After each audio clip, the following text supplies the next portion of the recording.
Barakallahu feekum. So a little bit about the Zoom etiquette, dear excellent brothers and sisters. So just keep muted at all times. So when you join the session or, just keep muted.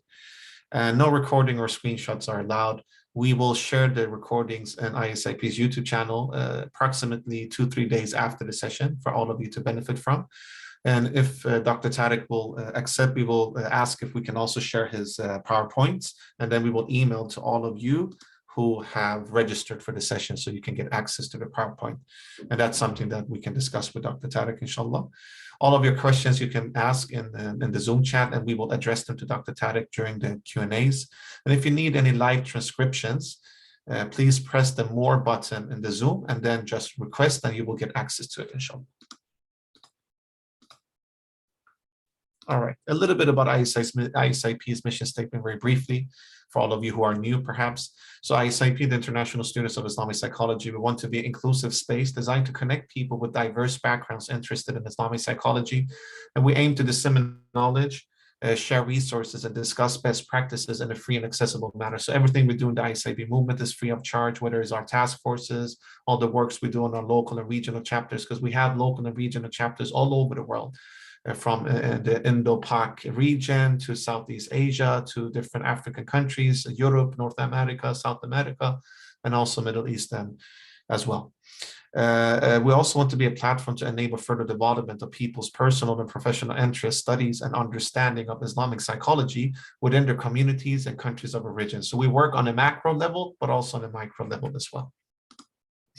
And if you want to join the movement, feel free to subscribe to ISIP's YouTube channel. There you can have access to all of the lectures we do in different languages. We do them in English and Arabic and in Urdu and Turkish and Malayalam and many different languages.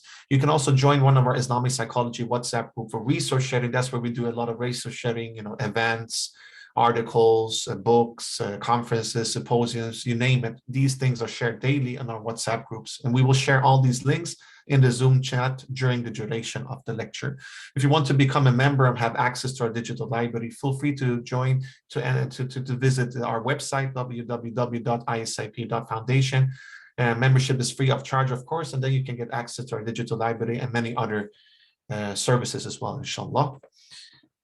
Without any further ado, let us now present our excellent scholar today and lecturer, Dr. Tarek Younis. Dr. Tarek Younis is a senior lecturer in psychology at Middlesex University in the UK. He is a researcher and published writer on Islamophobia and racism and mental health, the securitisation of clinical settings, and the politics of psychology.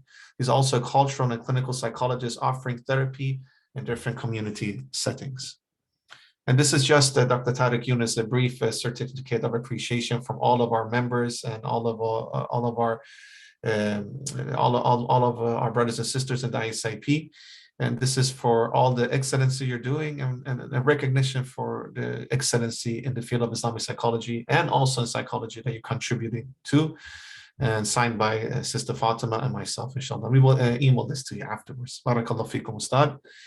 Also, just briefly, we have an upcoming session. Please save the date, dear excellent brothers and sisters. Saturday, the 25th of June at 1:30 p.m. GMT, we will have a lecture with Professor Wahbi Lan from South Africa about the golden rule of living, Islamic psychology, and the problem of violence. So we hope that you will join us then, and information will be shared in all of our WhatsApp groups and on our website as well, inshallah. And we will also share a feedback form during the session. Please use the feedback form to give us nasiha. Your feedback is very important for all of us who are part of the organizational team. And please forgive us for any shortcomings and make dua for us. And please keep us always in your duas.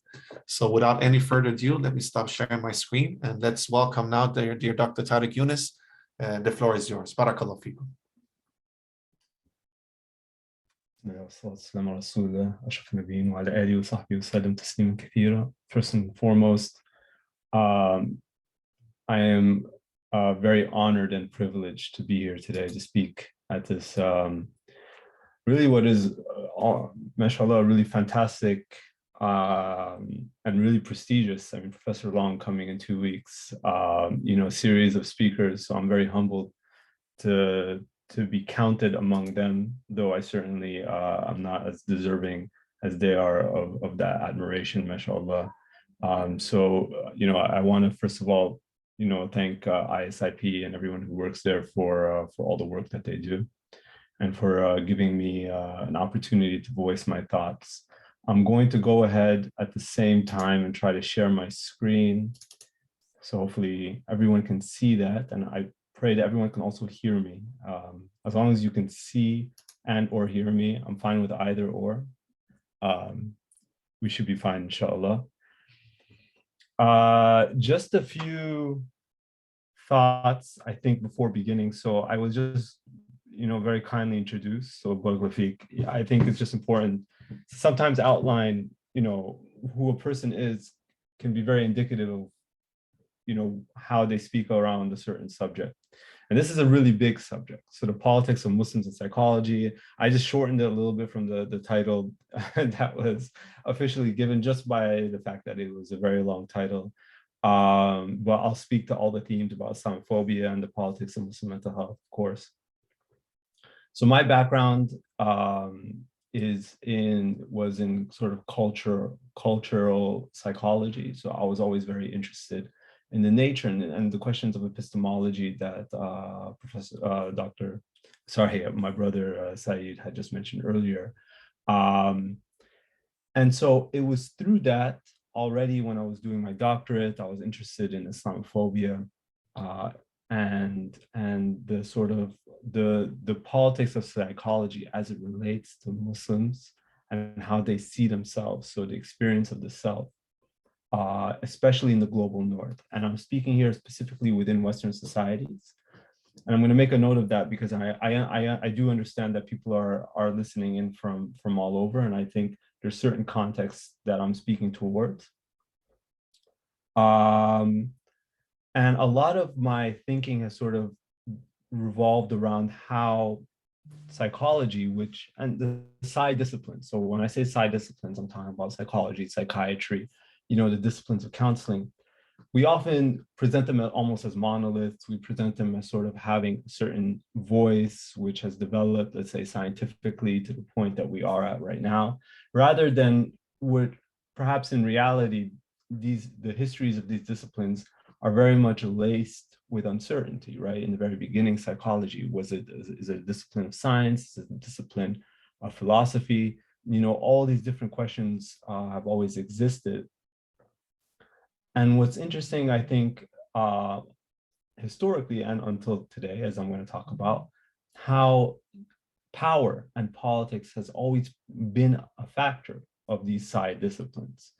And so a lot of my thinking now has revolved around how do we capture and understand that as it relates to Muslims. And one of the ways I just want to, in terms of introducing myself, is that a lot of my current interest is really focused on our brothers and sisters, or Muslims in general, who are sort of on the extreme margins of society. Often we're talking about prisoners, ex-prisoners, anyone sort of impacted through security, through counterterrorism measures. These cases end up becoming very revealing of how how structures in society operate, in particular through mental health. And so I'll be drawing a lot of experiences from all these various trajectories to present our subject today. So there's there's a big mouthful and a lot of what we're going to talk about. I just wanted to mention, by nature of this talk, I recognize first and foremost that people are coming from all over the world. And I also recognize that people are coming from many different disciplines. And it's really impossible to cover and to speak towards the exact themes that I think everyone would be interested in. Nonetheless, I am going to try to be sort of comprehensive as it relates to what the things that I think are important. That doesn't necessarily mean they are the most important things. That's the first note I wanted to say before beginning. And I think the second thing is that, there's going to be a lot of tensions I'm going to be relating to, tensions that we have to navigate ourselves. For example, I'm going to be talking about the politics of self-care. Where does that come from? There's a lot right now in Muslim mental health, ideas of self-care, of resilience, and other themes. So just because I'm thinking critically of it, I'm not being prescriptive. I'm not telling you this is what you should or should not be doing. I'm merely pointing as themes of reflection of the sort of environments we're navigating in doing and, trying to do the things that we do. And so it's really important to be very mindful of that, because, nothing that I'm going to say today is one about making any moral judgments of what anyone is doing. And I should say, just overall, a lot of what I'm talking about today is semi-drawn from an upcoming book I have on the subject, which will hopefully maybe go into a little bit more detail of the things I'll be talking about, inshallah. So otherwise, I should also mention a lot of things I've also written about, but I'm not here to share my bibliography. You can go ahead and look it up on my website, inshallah.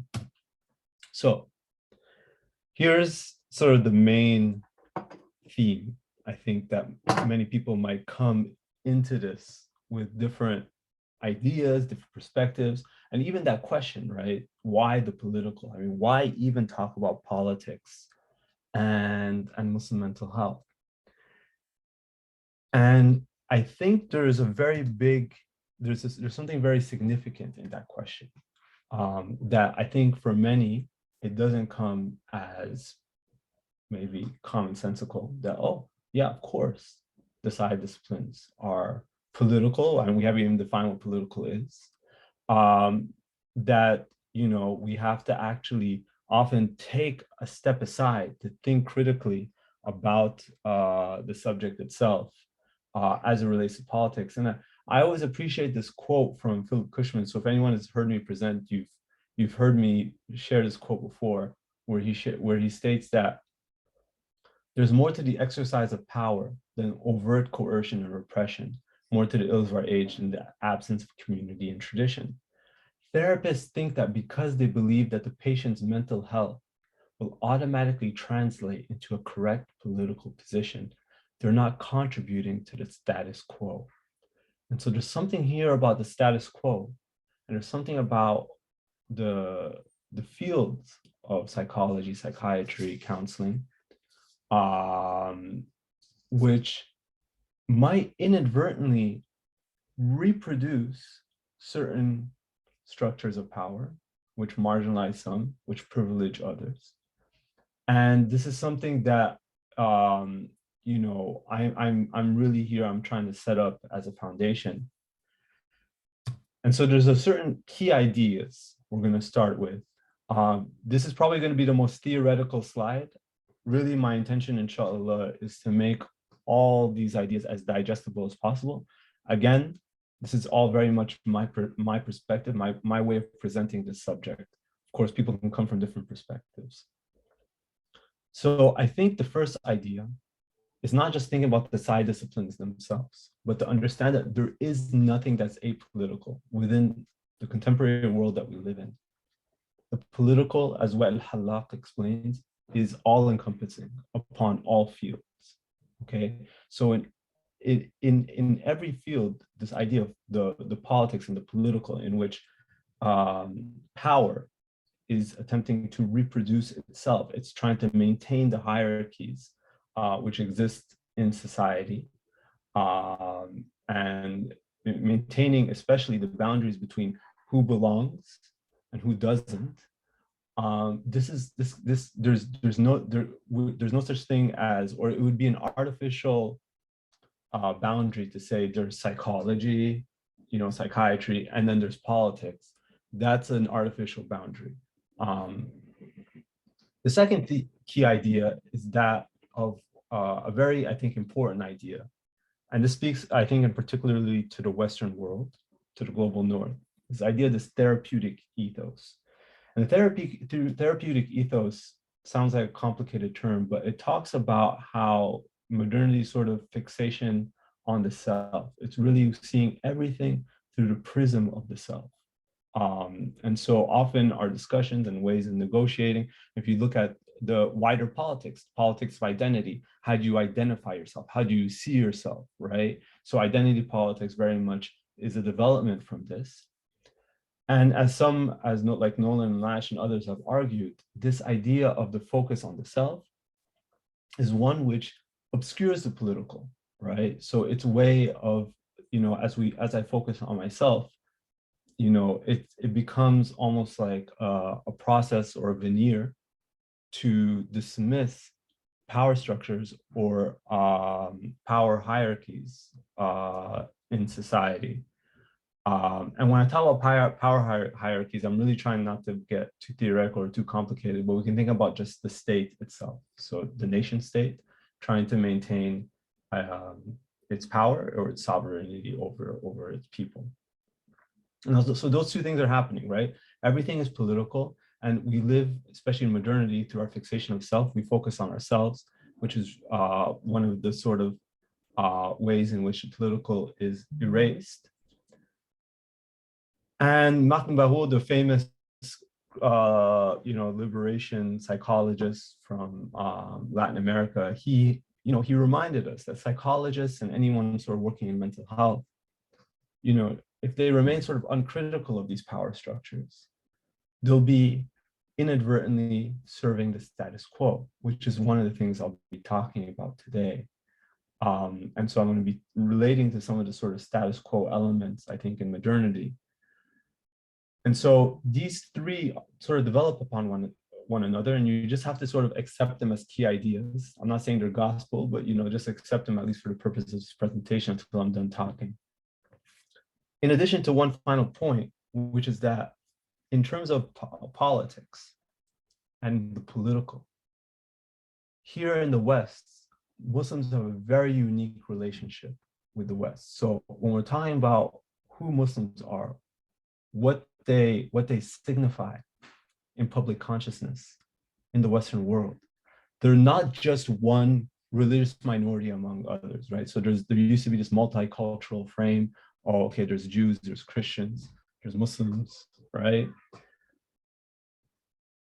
Rather, Muslims occupy a very unique relationship, which exists on the boundaries of belongingness, really, in the Western world. And so this is something that I'm going to start off from that, given that there's been now decades of research and people have written on that. I'm starting off not explaining why Muslims are not just simply another minority, but as many people have written, there's a very particular way in which Muslims are also politicized. So if there's two things to really take from this presentation, one is that medicine and mental health in particular is not an apolitical field, right? So if you're working through mental health, it's not devoid of politics. And two, that Muslims are uniquely politicized in the West. And I'm going to be elaborating on both of those right now, starting with point number one. The fact that, anyone who's even remotely interested in sort of the history of the side disciplines, it's not going to be at all surprising that common, right? The statement that, psychology and it's, psychiatry and the various side disciplines have a very unique sort of political histories and trajectories. Historically, as Eric Strom and others here, I just put out this one book because I'm not actually supposed to write a review of it, called Epidemic Empire. Anti-colonial rebellions were historically imagined as epidemics, right? And health was often used as a form of understanding rebellions and insurgencies towards colonial projects. And it's very important here to understand just how much of the side disciplines actually developed historically in conjunction. It's not like it's tangential, in conjunction to colonial projects. And much of the side disciplines developed as a result of many of these historical projects. Hans Fanon is probably one of the more famous writers who've written about this, and specifically relating to Muslims. He explained how the side disciplines end up developing or giving a certain voice to the political situation,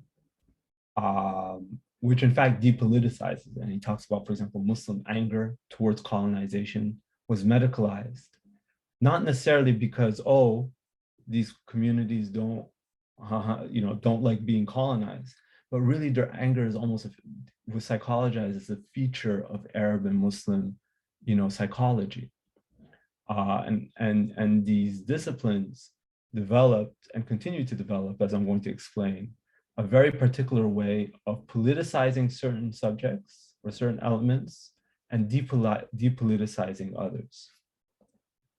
And obviously, as it relates to my field today, this trajectory continues. Obviously, these things evolve with different ways in different languages, but that the mental health framework today continues to allow for systems of surveillance, categorization, and management of dissent. So people who have who have some sort of political project that's critical of the power hierarchies that exist today, mental health continues to figure as a way of capturing and managing these populations. I think I'm going to be talking a little bit about racism and racialization. I think this is always a good bridge. There's a great book here called The Protest Psychosis. Again, for everyone who's coming in from across the world, I'm speaking largely to the Western context, and if not even the Anglo-Saxon context. That, in the archives of general psychiatry, psychiatrists, when speaking about, the sort of the Black activists during the civil rights movement, those who they increasingly diagnosed them with schizophrenia. And often when I teach on this subject, so I teach on racism and psychology at my university, I'll go through the length and try to explain how schizophrenia became associated with Black people in the United States. But here there's a little snippet of it where, schizophrenia was sort of considered like a protest psychosis, whereby Black men developed hostile and aggressive feelings and delusional anti-whiteness after listening to the words of Malcolm X, joining Black Muslims, or aligning with groups that preached militant resistance to white society. And they say this threatened not only their own sanity, but the social order of white America. And so it's very, and they would espouse African Islamic ideologies, they would adopt Islamic names, and pharmaceutical treatments then were also developed for this. And so there's a very particular way in which, especially those that that threaten power, all right, that threaten the way structures exist in the nation state in any way, shape, or form. We see how certain language develops, particularly within the psi disciplines, not only to almost diagnose them, but then it also becomes a form of management. For the purpose of the civil rights movement, it's actually very interesting, because when someone was then diagnosed, let's say with schizophrenia, that disallowed them from being able to purchase weapons to protect themselves or make as part of the movement or whatever, right? So, it's not just that they're just being diagnosed for the purpose of being diagnosed, it's that diagnosis itself has historically served very interesting and important, political purposes. So that was how mental health is political, so to speak, or is not apolitical is probably a better way to say it. Continuing to speak about the global north now, it's talking about Muslims. I think, and Malcolm X is a good sort of bridge, because Malcolm X spoke about the difference between the wolves and the foxes. Yeah, Malcolm X, he flagged, that, he flagged people's attention to be more weary of the foxes. The wolves are those that come and try to bite you, and you can see them coming, right? They're coming, they're growling, you see their fangs.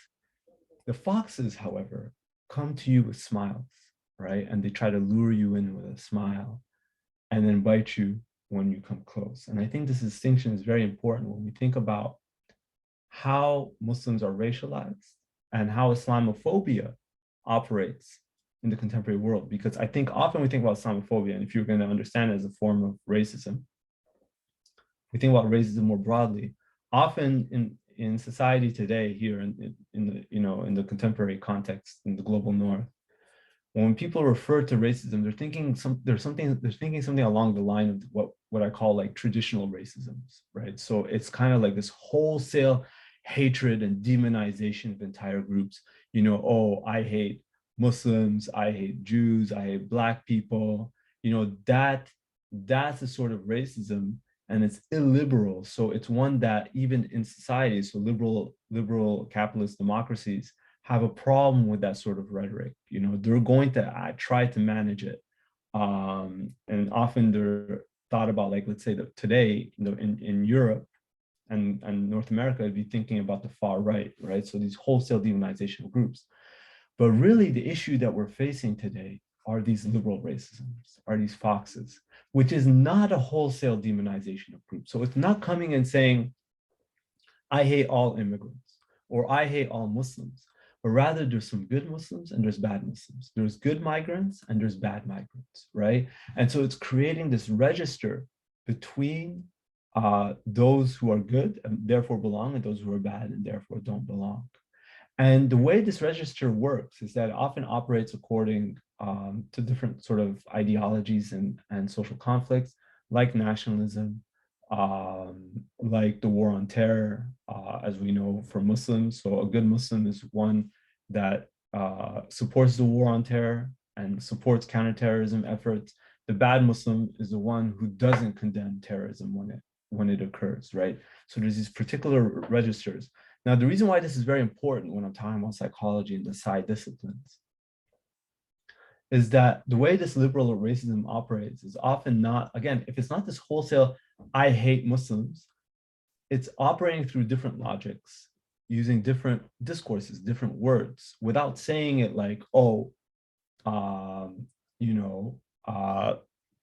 it's not that I'm saying there's good Muslims and bad Muslims, but they might say, people who don't support, or probably Bush. Bush is the best person.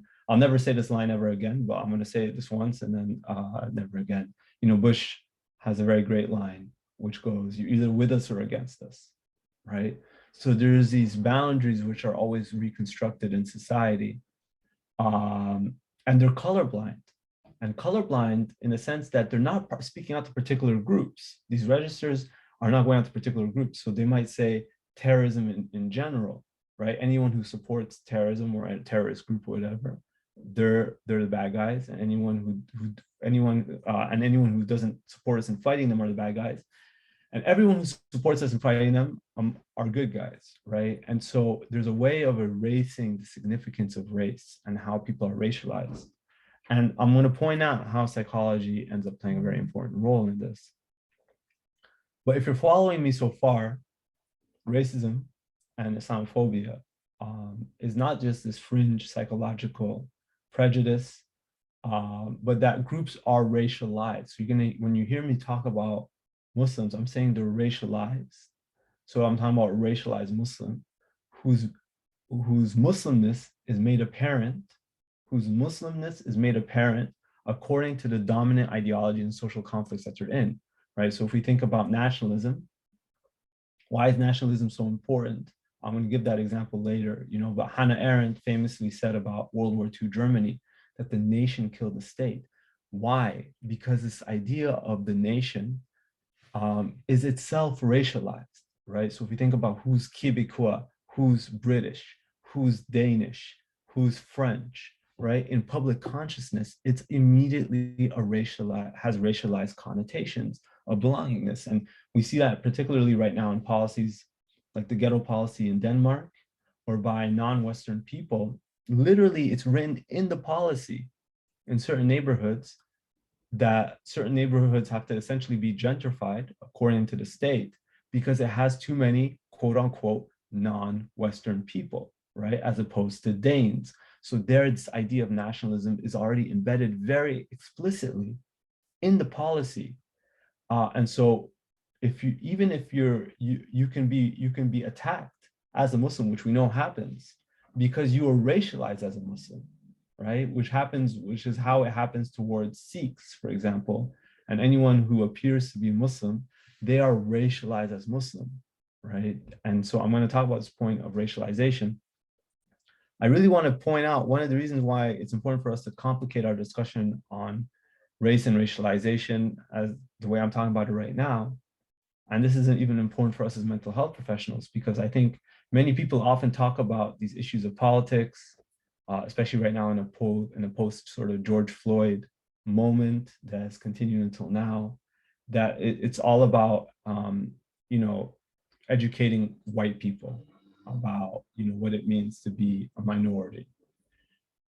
But really, if we understand the nature of what I'm talking about and this register, you're going to see that, in fact, there's good Muslims and bad Muslims. So the idea that there's a good Muslim who comes out and says, I'm going to work with counterterrorism. I'm going to help find every single bad Muslim in my community, right? Well, what this develops, these sort of registers in a liberal racist society, is that you'll find a lot of Muslims actually operating and in fact benefiting from the power, that proximity to power, by operating through the positive register, by performing that good Muslim, by performing the good migrant, right? The bad Turkish migrant in Germany is the one who sort of, they consider him like a leech on society, having benefited.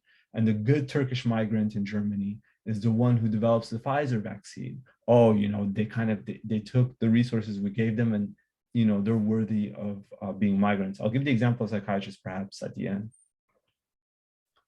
So one of the ways it's important in terms of my discussion is one of the ways of talking about Islamophobia, as you can see, the way I'm talking about it is not that Islamophobia is just like, oh, this verbal or physical abuse towards Muslims, which certainly exists and is important to acknowledge. But it comes from a background of trying to manage, here I wrote British, but it can be any other nation state in the Western world, managing ideal British, Quebecois, Danish, German thoughts and behavior. So it comes down to this sort of ideal citizenry, which is what's really important on the fundamental sort of, it's called fundamental British values. Part of the counterterrorism strategy here, embedded within schools to teach people fundamental British values, but it's really targeting Muslims. Another thing just to take for granted, I've just said it here and there, but we can just take for granted that being Muslim. So I'm saying, remember, what are the two main points I'm saying? I'm saying mental health and the side disciplines are inherently political, and the Muslims are inherently politicized, even if they don't accept it, right? So even if a Sikh gets attacked as being Muslim, he obviously doesn't accept Islam, and he doesn't identify as Muslim, but that's irrelevant, right? So Muslimness is inherently politicized in Western and political consciousness.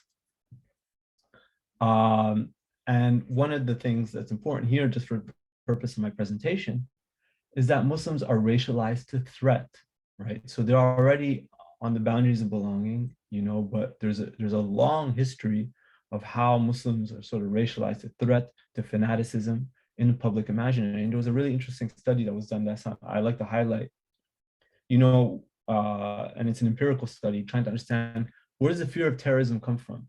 Logically, people might think, oh, the fear of terrorism comes from the fear of crime. So I fear terrorism because I'm afraid of some sort of violence happening to me. Whereas, in fact, the study showed that the fear of terrorism is really positively associated and exclusively associated with negative attitudes towards Muslims. So when people fear terrorism, it's not because they fear, the main association or main thought is not the fear of crime, but it's actually having a negative attitude towards Muslims. So when I teach on this, we have to think about how Muslims are racialized. I spoke about nationalism. So anyone who's basically not white immediately pops out, has that embodied, we call it a signifier. You immediately appear as you don't belong from here because you're not white in Britain, in Denmark. So when you enter the therapy room and you're not white, notice how it's already, the politics is already infused in the setting because of the context that it's in. There's also imperialism. Why is hijab and niqab always such a recurring subject in the Western world? There's a history of Orientalism, civilizational superiority, and why, again, racism doesn't just come out of nowhere. There's someone who benefits, and imperialism, actually even the war on Iraq, the Iraq War, was justified on trying to liberate Muslim women from their regressive religious and cultural practices, right? So there was this focus on the hijab and niqab as what's called femo-nationalism to save and protect women. And of course, the war on terror is another history. It's fairly recent, and who benefits? There's a military-industrial complex of racializing Muslims according to their practices, according to their beard, also hijab and other things. So all these different things, like nationalism isn't something that only impacts Muslims, but there's all these different ways of trying to understand, okay, how are Muslims politicized? And all these are important. Obviously, there's much more than this. This is just a way of trying to understand. Now we're trying to make sense of Islamophobia, mental health, and the politics of mental health. Which brings me to the next section. And I'm going to think about two different ways in which this is important in the Western context. One is going to be security, and the other one is going to be neoliberalism. And I'm going to speak of these two. Everything sort of belongs within neoliberal ideology, and I'm going to explain that. But it's just to think critically about how we situate ourselves and the sort of environment that we're in.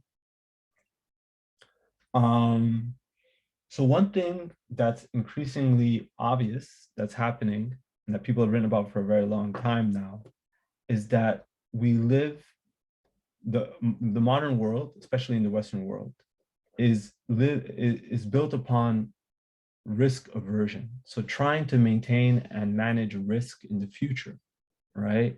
And so there's idea in how infrastructure, how institutions are built in trying to reduce the risk of catastrophe in the future. And as one scholar calls it, that the future is constantly colonized with threat. And we even see that a lot in mental health discourse today, just broadly. So forget about security and counterterrorism. Just broadly, a lot of mental health and psychology and psychiatry discourse is all about prevention, right? It's all about thinking, okay, people can really go develop terribly wrong. Here's all the things we should be focusing on so people don't end up in XYZ states. But in particular, security, and by security, I mean things like counterterrorism, border policing, etc., has expanded massively in the last few decades. And the Muslim mind occupies a very interesting role in security.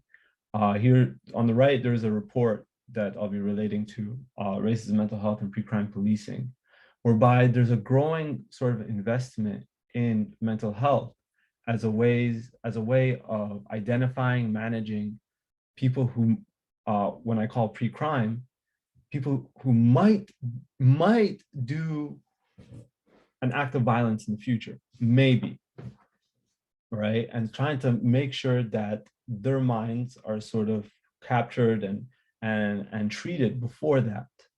What we're seeing in this through austerity, we're seeing in not only here in the UK but elsewhere, we're seeing a rerouting of funds into coming from and into security for the sake of mental health. So you'll see more budget cuts around public spending for mental health, but you'll see that then that anyone who's like, oh, for example, we know that like doctors, if they have a Muslim client, they know if they make what's called the counter radicalization or counter extremism referral for this Muslim patient, they know they can skip the waiting line. So now that Muslim patient no longer has to wait an entire year to see a mental health professional, but now they can see him immediately. We're seeing a full-scale securitization of mental health practices, whereby this idea of risk, can we identify patients who might be risky? Now remember, every time I say that, your first thought should be, Oh, how is risk racialized? Ah, yes, risk and threat is racialized to Muslims. But it's taking a colorblind approach, saying, how can we build it within all of society, all mental health settings, here, especially in the UK, to be able to identify and capture individuals who might be risky in the future. It's not only in the UK, we see similar things in China, we see it all over. I'm talking right now for this example in the UK.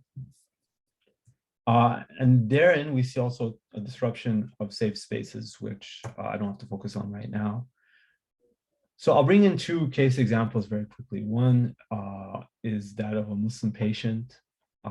She's a racialized white woman, and she went to see therapy for trauma here in the UK. And when she went to see the therapist, so she wears a niqab, the Muslim woman, and she takes it off because she's sitting with another woman. And the therapist tells her that one of the signs of successful treatment will be her ability to remove her niqab in public, so that she no longer wears niqab, right? And there's a lot more to this story. And in fact, I'll plug in a chapter of a book where the sister that I'm talking about, sort of an autobiography, she relates to this experience. But let's pull out some of the details here, right? Now imagine the therapist is smiling, right? I want to help you. One of the ways of recognizing that your trauma treatment is going to go well is to develop in you that agency, right? That power. I want to empower you to be able to take off the niqab. So this comes to that discourse of liberation, right? So follow the trajectory. Where's all, when I'm talking about politics, where is it coming from? It's not just that the person is racist. It's not just that this person has this idea. There's a history, there's a context to this. It's embedded within the mental health setting itself as a result of the public consciousness of how people perceive Muslims, how they understand mental health potentially to be a liberating process. And so, that discourse of liberating that Muslim woman comes back. And it's very interesting just to point out, for this Muslim woman in the therapy, she immediately felt highly securitized. And she's afraid, oh, this person is going to do basically a counter-extremism referral of me. And so there's a lot more to unpack from this. There's also the fact that she's a white convert. And I actually might speak to that as well. I just realized I didn't do this by intention, but the two examples I brought in today speak to converts. But I certainly have way more examples of people who aren't converts. There's another example of a Muslim girl. She's an adolescent woman who, what I'm trying to say is that she wasn't Muslim. She was suffering from severe domestic violence. And there's a psychiatrist, I'm talking with them, and they're telling me she's working with this adolescent in a team. And all of a sudden, this adolescent converts to Islam. And suddenly puts on the hijab as well. And now everyone in the team is now giving primacy, or is prioritizing the issue of, oh, why did she convert? What's it mean for her to put on the hijab? Is this a potential sign of radicalization? Might she be susceptible to falling into terrorist circles in the future, right? And this is happening in the UK. And everyone in the team is talking about that. Whereas that psychiatrist had to come in and say, wait, what's going on here? Why are we suddenly prioritizing this in our clinical discussion over her experience of domestic violence? I might, maybe later, if anyone's interested, I can bring in the significance of conversion as it relates to mental health, as it relates to politics, trying to complexify, but there's definitely an intersectional dimension to everything we're talking about, right? So if I'm saying Muslims are racialized in a particular way, now imagine you're a Black Muslim, right? A Black Muslim is not only like a Somali youth that I have an example of. I'll get to that. I'll get to the next slide in a second. A Somali youth walking in the streets of London, of course, let's say there's a social conflict of the war on terror, right? And he's racialized as Muslim, but immediately it's important to point out in police surveillance or police, stop and search strategies, Black youth in London are far, far, far, far more likely to be stopped and searched randomly on the street than a white youth, right? So now think about this intersectional element. We have Somali youth racialized as Black, gets stopped by the police. Let's say, somehow they find something on him like a knife. Now, they also find out he's Muslim. He becomes racialized as Muslim. They see he's a beard, they see he's practicing. So all the different elements, all the different signifiers, he's politicized in different ways. And they say, oh, you know what we can do? You know what this person represents? He might represent the potential threat of terrorism in the future, given the fact that he's Muslim. So now he was caught through stop and search strategies, which wasn't constructed or developed for Muslim communities by nature of focusing particularly on Muslims. He was captured because he was racialized as Black. But now the fact that then he's also racialized as Muslim puts him through a whole different system as well, right? And these are the complexities whereby he might be then given a mental health assessment through pre-criminal procedure. So I'm not going to focus on this too much. A lot of my writings, this is sort of the majority of my writings years ago now, thinking about why psychology and mental health is important, not just in terms of the mental health settings, but what kind of political role psychology and the side disciplines play in modernity. Not least that there are ways of allowing for the state to say, oh, we're not focusing on Muslims. We're not trying to get Muslims. We're trying to get anyone who's vulnerable, psychologically vulnerable to radicalization, to becoming criminals in the future. So if you go through counterterrorism or counter-radicalization training here in the UK, you'll see it's highly psychologized. It's all about feelings, it's about emotions. And what purpose does it serve? It's obviously, first of all, not appearing racist. They're not saying go look out for all Muslims. It's coming from a place of benevolence, because mental health and psychology often comes, we're all good people, right? We all just want to help people, right? So psychology has, and the side disciplines have this highly sort of moralizing, benevolent role in society, whereby, because we're all good people, we just want to help, and mental health must be necessarily a good thing. So by psychologizing it, it makes it universal. It means anyone who's listening into this, regardless if you're Muslim or not, regardless if you look like me or not, you have a beard or not, we're all equally susceptible to becoming terrorists in the future, according to our shared psychological human vulnerability. Because we're all humans, we can all be psychologically vulnerable, and at certain times, maybe an ideological virus can come and impact us. Now, there's something that developed here in the UK, which is happening across the Western world in different respects, but not the same as this. There's these mental health hubs that have been developed in the UK. It's a very unique relationship between police and mental health, whereby now people, let's say an adolescent, let's say a woman who puts on a hijab, an adolescent who grows a beard, maybe even mention something like jihad or something like that in school, gets referred to counter-extremism through the teacher. And now they're being sent to these mental health hubs. Here in London, everyone who was referred to prevent in a certain time frame received a mental health assessment. We found that overall racialized Muslims at least 23 times more likely to be referred to mental health hub for Islamicism than white British individuals for far-right extremism. And what we're seeing here, which is really interesting, when they made a mental health assessment of everyone that was deemed vulnerable to radicalization, right? This is pre-forensic. This is not people who've committed a crime, done anything like in that nature. This is all pre-forensic. This is pre-crime. So when you hear the word pre-crime, if you've ever seen the movie Minority Report, it's a great movie, so go watch it if you haven't.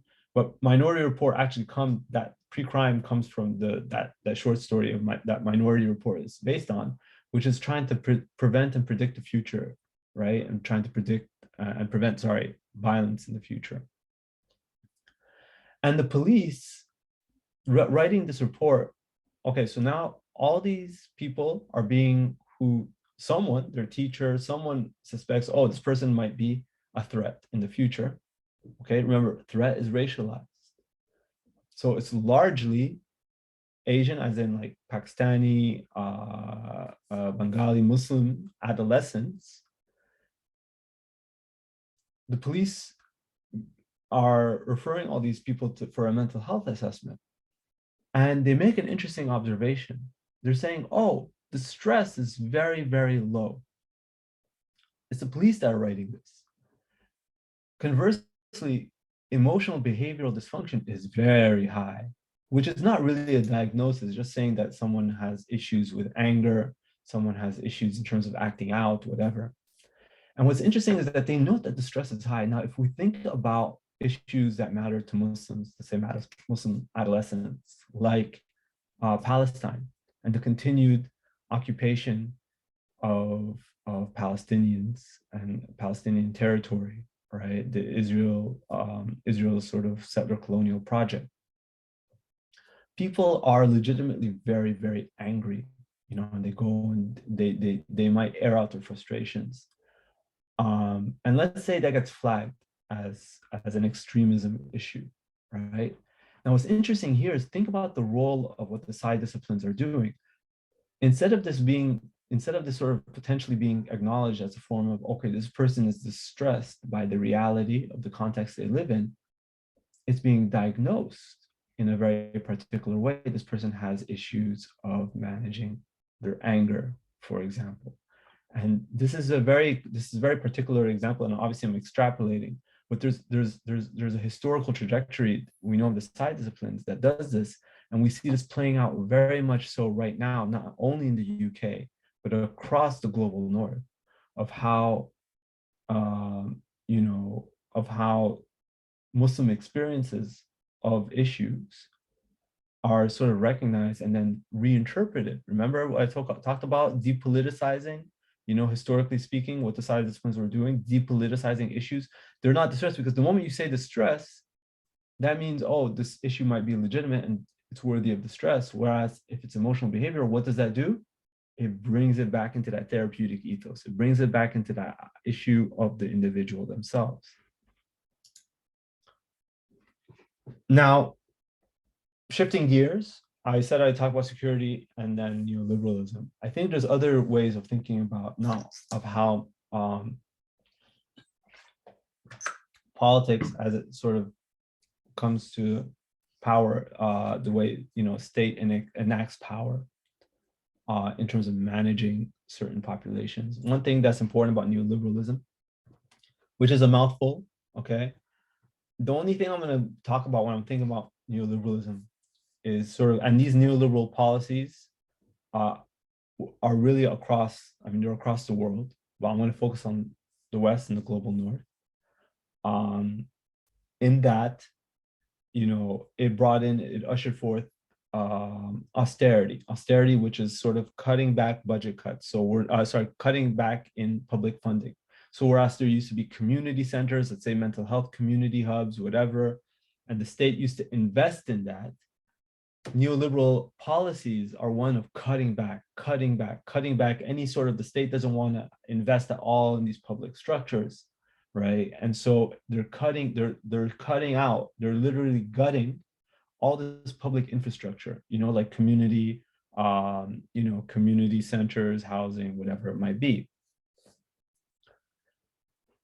And people have noted, oh, what's interesting? Resilience as a concept and as a theme has grown immensely in times of neoliberalism, right? In terms of neoliberal policies. And in fact, what COVID and what the pandemic has shown, and I'll probably bring this thing, I know I will bring this example in later, is that in fact, the impact of this is really, really daunting. Oh, let me go back to this. So follow this thread. Public spending is being cut, right? So no longer spending on the public. Why would resilience develop as a concept? Again, I'm not making a moral judgment on anyone here who uses resilience, who likes the idea of resilience.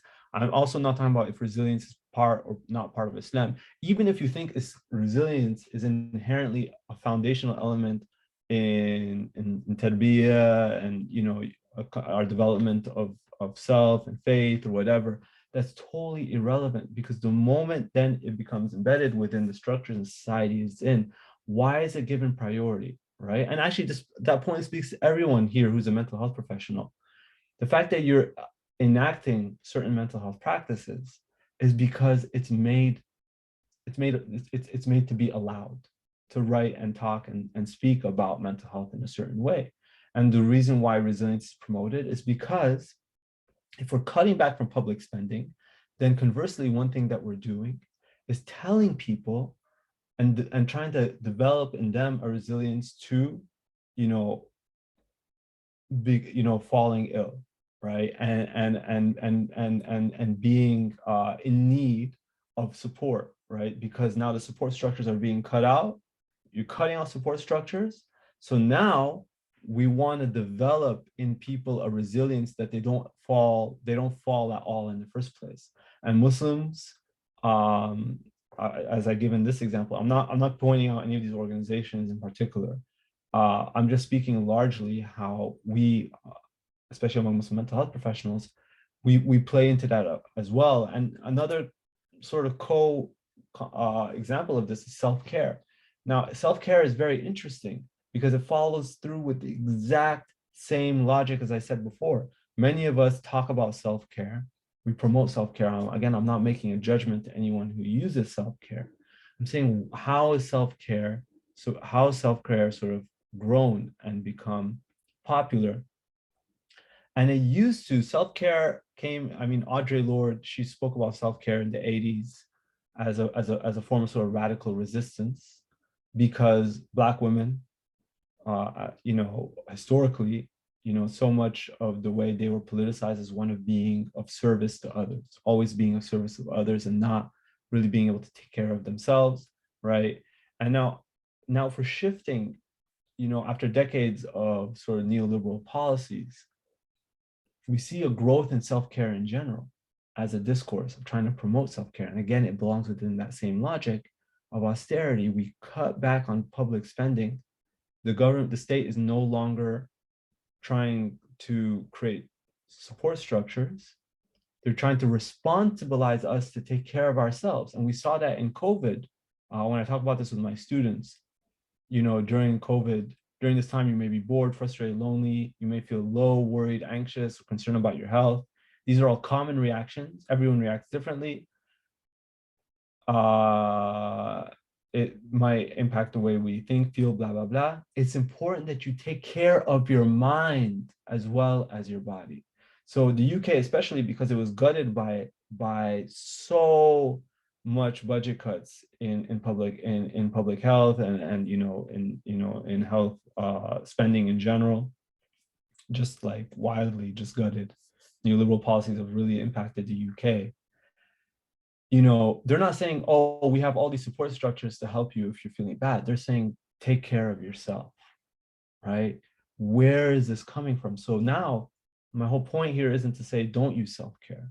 My whole point is to say that everything within our discourse of mental health is political. There's nothing that is apolitical, and it's important to acknowledge. Now, I recognize time is running short, so I'm going to try to get through this section within 5 minutes, inshallah. So when I teach and talk about and think about with people about Islamophobia and Muslim mental health, which is sort of the last section on this, it's important, again, remember when I'm thinking about politics and structures of power, I'm saying that there's certain things that are privileged and certain things that are less privileged. And things that are less privileged, we're going to see less of, right? And often, even students who come to me who want to do research on racism and health or whatever, right? There's often this emphasis on the psychosocial, interpersonal experiences of abuse, trauma, right? So often we're talking about Islamophobia, it's often a question of that, you know. People want to do research on Islamophobia, they want to look at, okay, what was the impact of Islamophobia as in abuse or trauma on yourself, on your mental health? We know, of course, the relationship between racialized hierarchies, which might privilege in society whiteness, right? Remember I spoke about nationalism? So whiteness is inherently privileged in nation states, in Western nation states. And thereby anyone who's not white apparently is already marginalized as a result of their non-whiteness. And so these pathways of racism then are very complicated, right? It's not just personal experiences, but also we can think about economic injustice, social deprivation here. Muslim women or Asian women here in the UK are the least likely to get a job that corresponds to their education, right? A study just showed that. Inadequate healthcare, state-sanctioned violence, like Danish ghetto policy, which I mentioned earlier, and political exclusion towards migrants. Here's called the hostile environment. So trying to capture undocumented migrants. So look what the political sphere is doing, is that it's prioritizing often certain forms of violence. So the police and the state will come in and say, yeah, Muslims shouldn't be attacked on the street. And yes, that's trauma. And yes, there should be mental health services for that. But will it recognize its own violence, right? The state-sanctioned violence like Danish ghetto policy, which displaces people from their homes, political exclusion, citizenship deprivation, right? Are these being recognized as Islamophobia? I can tell you concretely they're not. And this is something we can build upon. So think about what ends up becoming prioritized. What is violence? Whose violence gets legitimized and what sort of violence doesn't? Now, one thing I'm sort of been writing about is thinking then about trauma. And I think a lot of us, we use trauma, we talk about trauma, I use trauma, right? But again, trauma is not an apolitical concept. And there's something about the politics of injury. When I was talking about before here, this idea that we're focused so much on injuries to the self, abuse, trauma, to the exclusion of other things in society, which really matter. I'm drawing from someone called Wendy Brown, Politics of Injury. That's irrelevant. Think about trauma. I'm going to give 3 examples very quickly as how trauma can also be a depoliticizing force and politicizing certain aspects of an event, of a context. Let's start with Palestine. There's a really good book called The Empire of Trauma, which looks at how humanitarian psychiatrists, when they go to the settler colonial project and observe the consequences of the settler colonial project of Israel, and especially they look at the second intifada in the early 2000s, they found how the side disciplines using and necessarily using the concept of trauma almost rendered everyone, using that, they were able to render everyone as victims. So both Israelis are victims of the conflict as much as Palestinians are victims of the conflict, according to their subjective sort of experiences of the conflict itself. And they explain how actually, if you were to just look at it and explain it any sort of other way, if you look at the colonial project, if you look at, land occupation, if you look at anything else, obviously the equilibrium breaks apart. It's really precisely through trauma discourse that like mental health professionals are able to almost equalize it and universalize the conflict, so to speak. Same thing with attacks, following attacks on Muslims, like the Quebec City mosque attack, Christchurch, other places in the global north, right? Immediately think about Quebec City. Quebec is really interesting, right?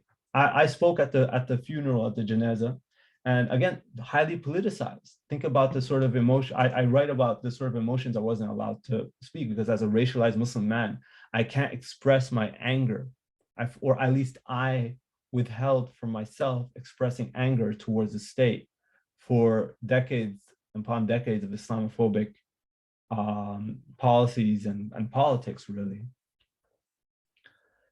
After the Quebec City Mosque massacre, there was a discussion of how to make mental health services available and appropriate for the victims and their families, etc. What happened just 1 or 2 years later, following the attack on the Quebec City Mosque? The niqab and then the hijab was banned, right? So it returned to a politics of Islamophobia, right? I mean, it was always Islamophobia. It returned very explicitly to that politics because the injuries that were incurred on Muslims didn't actually translate into any politics of either resistance or in a way of challenging the status quo. It became a one of recognizing, oh, we're hurt and we need healing spaces, but not one of looking towards the future. And the same thing can be said about Grenfell. I'm recognizing I'm very much out of time.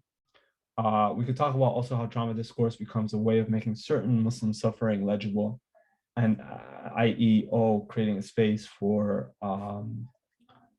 recognition and others not. I'll end on this slide. And I think because I know many people come here from the perspective of Islamic psychology. Now, if you're following everything I said until now, you'll know that the moment Islamic psychology enters into our atmosphere, it's immediately politicized in some shape or form. I want to draw on the late Malik Bedri's, Allah yarhamu, may Allah bless him for all the work he's done. He made a comment which I found was very interesting, and I'm not speaking, of course, ill of him. So much of who we are, from anyone who's interested in Islamic psychology, comes back to him. But one of his sort of later comments that he made about Islamic psychology is that he would love to see it proliferate in every Western psychology department. Now, I work in a psychology department. Many people I'm sure here are familiar with the Western psychology departments.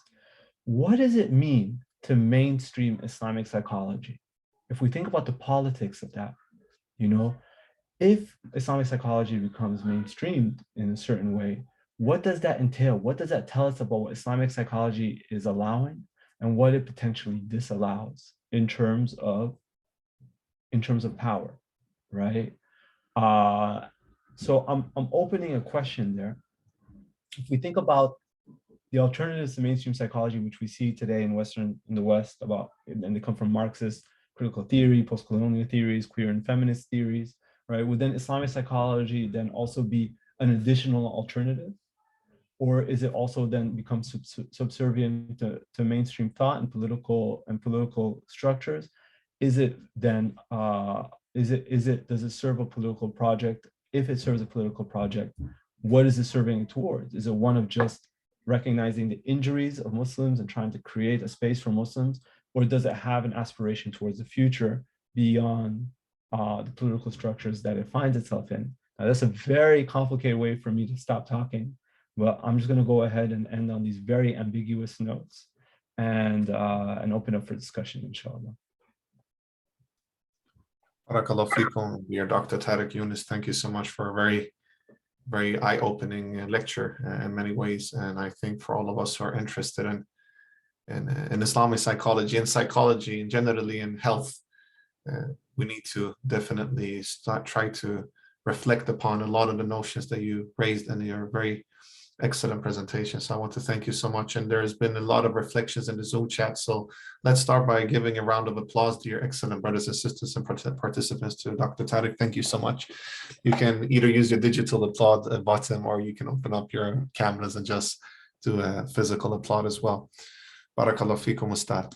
There's a lot of reflections from my side as well, but we are short out of time. We only have 50 minutes because I know you have a lot to do, Doctor. So we want to be very mindful of your precious time, and thank you for being so generous with us. So I'll start by just taking some of the questions. So Nur Husna is asking, all right, yeah. The extremists always being labeled as Muslim terrorists, which leads to Islamophobia, particularly in the West, operates any source of social media to see Islam and Muslim as violent. Why is this notion who limits the policy for Muslim people like ban hijab, why is it accepted? Isn't it against the human law and social actualization? So yeah, I think she is alluding to why these type of Islamophobic measures are accepted. Yeah, that's a really great question. I mean, I probably jumped over many of these explanations because it's a wider discussion. I can recommend, there's many books on Islamophobia, which I think exist. And what I can encourage my colleagues and anyone here listening in to do is to maybe just read up on that. Why there's a book recently coming out, I just had to review it, called The Muslim Problem. There's very particular reasons why Muslims are politicized in the way that they are, right? Irrespective of our actions, good or bad, it doesn't make a difference, right? Which there's another book that we were part of that I wrote a chapter in called "I Refuse to Condemn." So it was printed in Manchester University Press, which talks about the fact that we're always constantly positioned in having to condemn terrorism, for example, condemn all these evil acts. Does it do anything, or is it actually contributing to a very particular way of looking at Muslims? So there's a book called Thinking Through Islamophobia. That's a really good book. There's others. Thinking Through Islamophobia. I'll just leave it at that. And anything else from Salman Saeed, Abdul Karim, Vakil. People have thought and written about this extensively, and I highly encourage us all to read up on that literature, inshallah. Barakallahu feekum, Doctor. So there is a question here from Fatima. To what extent are we as Muslims living in the West take on our Muslimness as our identity? Is that the language we should also be using? Being a Muslim is a part of my identity. Just wondering about language. Furthermore, what we see in Muslim youth is that the identity of being Muslim is often just to their name, but actually living by different principles and relying on scripture and revelation for determining morality, not just trends and culture. So when we reduce, for example, hijab to my right or my choice or my identity, we lose so much of the spiritual aspect of what actually motivates us. And that is why I ask about the language we are adopting. That's a very, very mindful question, actually. What do you think, Dr. Tarek? That's a question that's very close to my heart. So my PhD was written on how Muslims develop themselves as Muslims, how they see themselves develop that Muslim identity.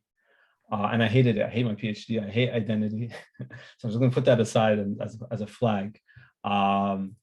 It's a challenging question because I think it's impossible for Muslims here in the West, at least, to develop themselves outside. You can't imagine that, okay, there's a bubble. I'm going to enter a bubble and I'm going to develop myself as a Muslim, and my theology and everything outside of any context that I'm in, right? Like it's impossible for that to occur.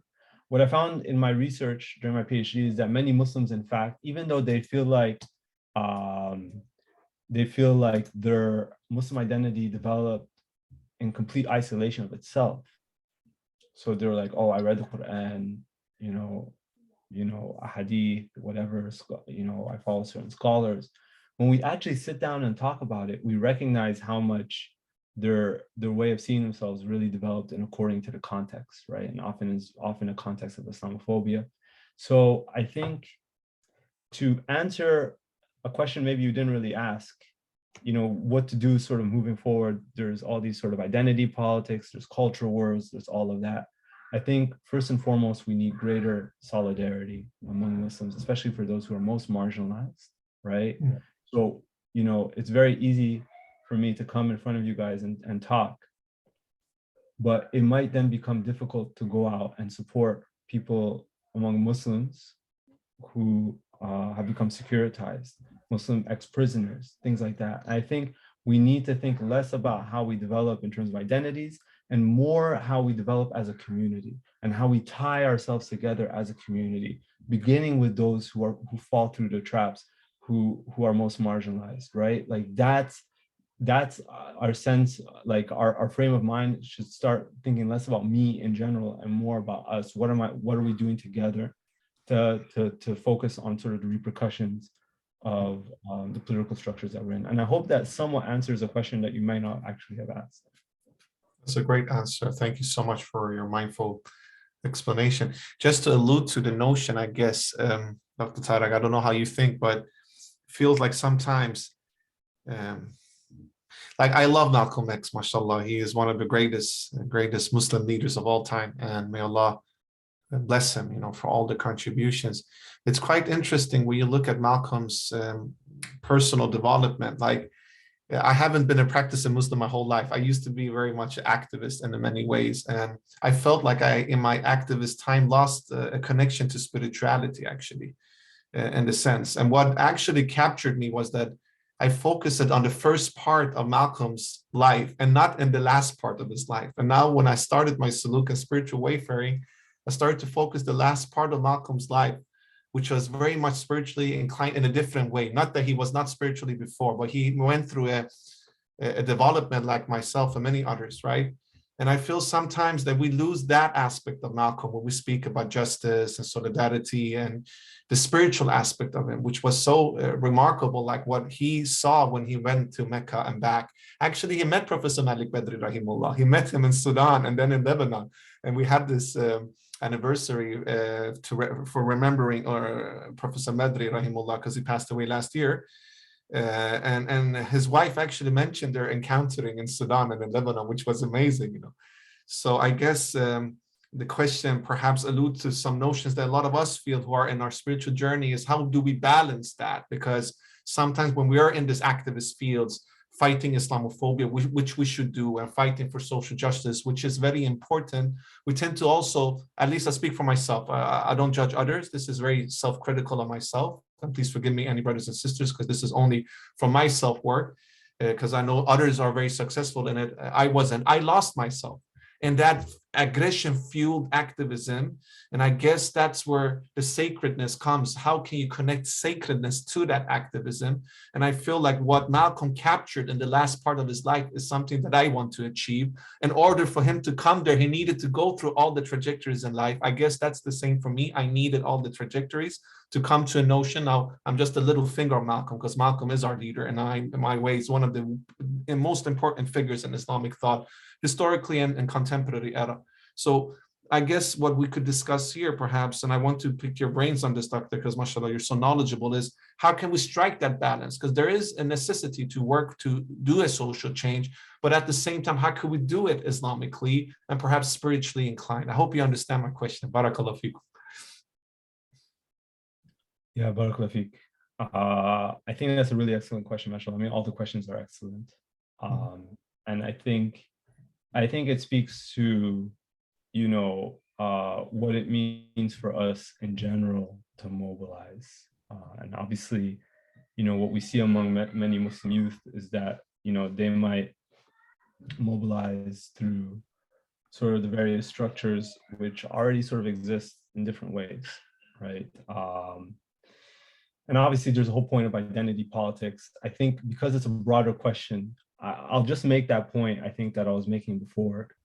I think there is definitely certainly something about Malcolm's life, mashallah, especially at the end, where he sort of recognized, Malcolm was always also very cognizant of how our struggles or struggles of his community fit in within wider struggles, right? And many people in the civil rights movement were very mindful of that. And I think we require that similar consciousness, right? So yes, I think one is for us to develop that, let's say within one a system, not a system, but like a framework of Islamic thoughts that that's important for us to hold to, but instill mindful of that consciousness. And think about mental health. Mental health itself as an institution has largely also been criticized of being a middle class enterprise, right? It's really for like middle class people, and it's way of,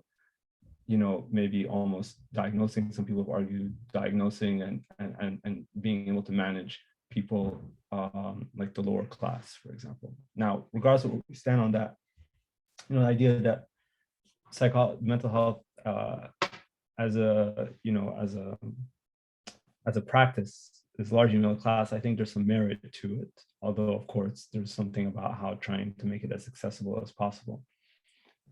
You know, I think there's that Islamic framework that's needed, but I think, again, I bring it back to those who are most marginalized in our communities, right? That we need to always be mindful of what we're working towards. So I think it sort of needs, you know, if you're saying, oh, you were driven by that anger and that aspiration, I think we need that, really, right? I think we continue to need that. We need to be nurturing that among ourselves, right? That, oh, there are people who are actually oppressed. I mean, think about how many millions of refugees have come to Europe, you know, who are Muslim, and what support structures have we been able to develop for them? You know, very little, in fact. I mean, we're talking about trying to develop our own spirituality in a way that's Islamically inclined. I mean, you know, subhanAllah, there's a mosque nearby. They wanted to, a mosque I was working with, they wanted to host a refugee family from Syria. And they were disallowed from doing it because they were broadly identified as like having had someone said something extremist once in a khutbah, I don't know, years ago. So they're disallowed from hosting refugee families. Whereas the church down the street was able to host Muslim families coming from Syria without any issues, right? And I think there is something about being very mindful, you know, allowing that statement, that discrepancy to make us feel something, to hold to it, but then our way of being able to mitigate, you know, the excess of that in different ways, of falling too much into you know, into the structures itself and thinking less about Allah, whatever it might be, is by doing that together as a community. And you know, the reason why that's still happening is because really we haven't mobilized enough to be able to come together through our Islamic framework to seek justice in these hypocrisies. I appreciate and I agree with you. And we have actually, as you say, we need to internally amongst Muslims work with this issue. We do have discrimination amongst Muslims. We do have oppression amongst Muslims. We do have, unfortunately, colorism and racism amongst Muslims as well. So we're not immune just because we're Muslims. But I guess what I was alluding to, which you also in a beautiful way reconnected to, and I appreciate it, Dr. Tarek, is perhaps how can we be holistic in our journey towards equality or equity. I should say equity sometimes, because Allah subhanahu wa ta'ala has created certain hierarchies that are divine, you know. So I mean, that's also a thing that you're saying, which I really appreciate, which is what is psychology? Like, they tend to look at psychology as something very neutral, but we know it's infused by a modern subjectivity, which is infused by rationalism, secularism, a Western notion of humanism, which is, as you say, this liberal aspect of colorblindness, which is not colorblindness, because it's essentially to take you away from Islam or other religious practice, or to make you part of the normative way of looking. So in the sense, we need to always be critical, and I totally agree. And at the same time, it's kind of like, so what are we? What are we? How do we define us? And you alluded to it in the end about Professor Badri's ambitions, which I actually agree with, but because he, mashallah, is a pioneer, and we consider him our murabbi as students of Islamic psychology. But it's quite interesting how he learned in his struggle. When we read the Muslim psychologist, and in the end of his life, he learned so much, because in the end of the day, we want to fight the systems, but within the system or within the structure of West, there is also a lot of khair and good that we can look at as well. And that's why I'm always like cautious about not perhaps painting like West as the oppressor fully, even though they are, you know, has a lot of colonial structure in it, because there is also good we can find here as well. As you mentioned, this Christian church are actually working with refugees better than us. So what does that tell to us? And one thing that is for sure, in many Muslim countries, it's more difficult to work with Islamic psychology, which Professor Badri did witness, compared to actually in some Western countries, which is quite paradoxical, because we're still colonialized in many Muslim countries and our institutions as well, that we almost have this inferior complex, and we're trying to be psychologists because that's the real psychology. So we don't look at Islamic psychology, we need to look at Western psychology. So it's such a complex issue, and I really appreciate everything you're highlighting, Dr. Tarek. And I hope to all brothers and sisters in the group that we continue the discussion. I saw that a lot of people want to create groups to create advocacy in different countries to really break this, Islamophobia within the mental health. And as Dr. Tarek alludes to, what is mental health? Who are we addressing with mental health? Who is having access to mental health? And there is a question here, Dr. Tarek, from Emiria Khan. She is asking, what is needed in psychology, psychotherapy training and the profession for all practitioners to understand that therapy psychology is political, held within a political and power hierarchy, exactly, and how we can offer anti-oppressive practice? Very good question. What do you say, Dr. Tarek? Mashallah, I know Sister Myra, and I know, mashallah, she's actually far better placed than I am to answer that question. So I encourage everyone to follow her, and she writes about these things quite often, at least in social media, and teaches on it, mashallah. I'll say, I think, first of all, just for everyone, we need more reflexivity on these issues. It's not just about recognizing politics, it's about understanding where this all is coming from. I think there is something to say that we, as mental health professionals, and particularly Muslim mental health professionals, are highly depoliticized, right? I think we ourselves sort of espouse a very apolitical approach to our issues. And I think, one way of I think just the intent of politicizing it and recognizing that certain performances, certain practices, certain ways of doing and being and thinking and behaving is privileged over others. Now let's recognize that. Let's begin from there. And now we can start moving forward. And of course, and I think, even within us as the Muslim community, as you were saying, Saeed, there's a lot of racism, it's highly gendered. Even I'm sure within Muslim mental health movement and Islamic psychology, certain voices are more privileged than others. And people can pivot their privileges in ways that push them forward as opposed to others. And I think these are all things that we just have to always be constantly mindful of, inshallah. Barakallahu fikum, Dr. Tarek. Great reflections. I think what your thoughtful presentation has created a sense of more discussions. I see that people are very hungry and we don't have a lot of time. Please forgive us, dear brothers and sisters. We will continue the discussions. We have our WhatsApp groups. Please join them. Perhaps we can even create a group for discussing these issues, which is very relevant issues. Also, to be self-critical is very important. I need to be that. We all need to be that. So there are a lot of great thoughts in here and thought-provoking things that we need to really reflect upon ourselves. It's very important, actually. I'll take a last question, Dr. Tarek, with your permission. Is it okay? Last question. I'm trying to, because all of the questions are excellent here. So let's see. Sister Ihsan is asking, do you have any advice for us to work in research or therapy without strengthening, reinforcing hegemonic structures at the cost of increasing marginalization of Muslims and others? Also, would you be willing to provide feedback on my dissertation, which is on related theme of Islamophobia and health? MashaAllah, Allah Mubarak. I think the challenge, your first question is basically the challenge of any Muslim researcher interested in this. I don't think there's any real, I think my advice to anyone doing this for research is you got to join a team. Think about your department as there's a place where you have to go do the work that you have to do, but really join like-minded people, find like-minded people. It's so important that you stick with them, and that's also how you're going to develop and create those spaces if they don't exist where you are, and see you'll find many people who think the way you do.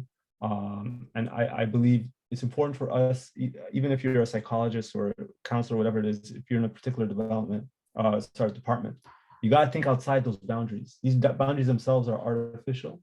And, you know, they're Eurocentric, as Brother Saeed mentioned earlier. You know, we don't think within boundaries. We think about knowledge that is beneficial. Exactly. And, you know, we have to break down, if we really want to work forward and develop ourselves as a community, not as a Muslim psychology or Islamic psychology movement or whatever. If we want to develop ourselves as a community, there can't be those boundaries. We have to be able to go through them. As for reading your dissertation, mashallah, tabarakallah, Brother Saeed, you really put me on the spot here, mashallah. I know Sister Hassan, she's an excellent sister from US. So. I mean, I'll humbly accept to do as much. Inshallah, we'll connect. Inshallah, you could just I don't know if you can send. I'll connect Sister Hassan with you, inshallah, if it's possible. We don't want to overwhelm you, so there's a lot of interest, I'm sure. So, but thank you so much, Dr. Tarek. And let's just finalize, because we already took 10 minutes out of Dr. Tarek's precious time. We really appreciate you for this lecture. And really, I would love to invite you again, Dr. Tarek, in another, perhaps in the same topic, but more discussion, you know, like, because we need almost like a round circle of just, because we need a safe space to discuss these issues amongst Muslims. I think that's very important, and to feel comfortable and to really discuss how we can actually become a better ummah, as you say, and at the same time also readdress, because Sheikh Dawood Walid, I really love his book about sacred activism, and that's a book actually we want to invite him to lecture about that, because we should also be very mindful. And now I think that question from the sister Fatima was alluding to is that sometimes in our strive to liberation, and which is important, of course, we can normalize words, even words that are coming from solidarity, that could actually take us astray from Allah subhanahu wa ta'ala. This is something that I witnessed personally in my so-called previous career, or what you want to say. And I think what Dr. Dawood Walid is alluding to is perhaps how can we do this, but still keep the sacredness. And it's exactly what you're referring to, Dr. Tarek, when you say the boundaries are all social construction. If we look at the traditional scholars in ilm al-nafs, they were all interdisciplinary. They were not in one field. They were working in many fields, in fiqh, in tasawwuf, in akhlaq, in tib, and they were uniting all of these knowledges into one body, which was to understand the soul, right? And I guess that's also what we need to go back. What is this for boundaries we're putting? Of course, we should always look at other tradition and learn from them, because that is also a sunnah, to learn from other tradition and take the things that are applicable to Islamic paradigm. But I guess for me, and this is just self-critical for Sayyid Jamaluddin, I didn't know the Islamic paradigm. So I took things and I applied that actually took me astray sometimes. And out of frustration, even though anger could be a good fuel if you have it according to a balanced way, because Imam Ghazali speaks about qadab. Qadab is good if it's balanced, but qadab, if it's not balanced, it's actually creating havoc. So if we balance the qadab, which I couldn't do as this fighter that I thought I was, then it's a fuel for good. But if it's not balanced, and that's what I'm saying, that we sometimes tend to take some terminologies from other tradition that might be good, but if not applicable to Islamic paradigm, or at least to a spiritual journey of doing tazkiyat at the same time, it could take us astray. This is my experience. I'm not saying everybody has it, and please forgive me. I just felt like Sister Fatima's question and also your reflections brought this to me. And I would love to discuss this further with you, Dr. Tarek, to get your thoughts about it, because we are decolonial as ISIP. We believe in that, but we don't believe decoloniality as the aim. It's not the aim. It's just the tool to understand. But then in decolonial thought, there are a lot of scholars that are amazing, but then their notions on religion was awful. And that's why I want to listen to you when you speak about Frantz Fanon, because you have a lot of great lectures there about him. And I really appreciate Frantz Fanon in many ways. But then we also have the notion of religion then. How do we look at that? You know, so I think, just to allude to everything we say and to summarize from my point of view, that we need to create our own paradigm and how to work with against Islamophobia. Not to just take from other practices we could do and be inspired, but also to see how can we work it according to the prophetic tradition. So that's just one thing I want to leave to the members to further discuss. We also want to tell all of you, because there is a lot of interest in creating groups. Sister Fatima and Sister Ruqayya, if you can add our email address, admin@isip.foundation. Email us, and we will love to create a hub of people from different parts of the world, different organizations. How can we together create advocacy for these important questions that Dr. Tarek, mashallah, with his amazing scholarship and work, is alluding to. How can we break this racism that is actually challenging our deen in a very overt way? Like, this is not direct racism. This is, almost sneaky racism that they're trying to use. What can we do? Because it's not only UK, it's not only Denmark or Sweden. We see this even in certain Muslim countries, to tell you the truth. So this is beyond to just say this is a Western problem. This is not only a Western problem, to tell you the truth. And actually, there is a lot of good things in West we can learn from in this fight as well. Because I mean, I live in Sweden, Dr. Tarek is in UK, so we need to unite beyond this border. So please, Sister Fatima, add our email, and we will love to facilitate this together with other brothers and sisters and organizations, inshallah. Anything else you want to add, Dr. Tarek, before we end? Because I know that the time is late now. Yeah, Barakallahu Feek. I mean, I'm just going to say Barakallahu Feekum for coming. As I think a point that you just mentioned, Brother Saeed, I think it's important to mention that, things won't be so clear cut anyway. I think a part of it is navigating tensions, navigating contradictions together as a community, right? Like I mentioned about self-care, we might be using self-care when we're practicing self-care. So now there's immediately a tension. I think tensions are fine. The whole point is for us to recognize that we have to go through it as a community, inshallah, for the purpose of our community, right? And that was the intention, obviously for the sake of Allah, for the purpose of community. That's what we're working towards. And I pray to hear much more from everyone else, inshallah. Barakallahu feekum. May Allah subhanahu wa ta'ala bless you and your excellent efforts. May Allah subhanahu wa ta'ala bless all of our brothers and sisters today for all of your excellent questions and all of your excellent reflection. Please forgive me and us for any shortcomings. I take personal responsibility for all shortcomings. It's my fault, and all the good comes from Allah subhanahu wa ta'ala. All the mistakes are solidly mine. We pray together, inshallah. Just make a closing dua, inshallah. I want to further let us make dua for Professor Badr rahimullah, because you mentioned him, and for me, I personally could say we will not be here as ISIP without his extraordinary pioneering work, and may Allah bless him and all the things he has done for the field, and also how he opened up our eyes with his books and articles, starting with the dilemma of the Muslim psychologist. May Allah subhanahu wa ta'ala bless Malcolm X and accept him as close to him, and may Allah give him Jannat al-Firdaus. May Allah subhanahu wa ta'ala bless all of our excellent scholars and all of our, I don't like to use mental health, but I just do it for the sake of not having another word. Mental health practitioners and clinicians are doing an amazing work trying to change the narrative of how to work with health from a holistic Islamic perspective. And I also want to thank you personally, Dr. Tarek, for your amazing work. And may Allah subhanahu wa ta'ala grant you tawfiq. And with that, we just end with Surat al-Asr, and then we see each other in 2 weeks, inshallah. So Bismillah ar-Rahman ar-Rahim. والعصر إن الإنسان لفي خسر إن الذين آمنوا وعملوا الصالحات وتواصوا بالحق وتواصوا بالصبر. صدق الله العظيم. Barakallahu feekum, everyone. Dr. Tarek, thank you.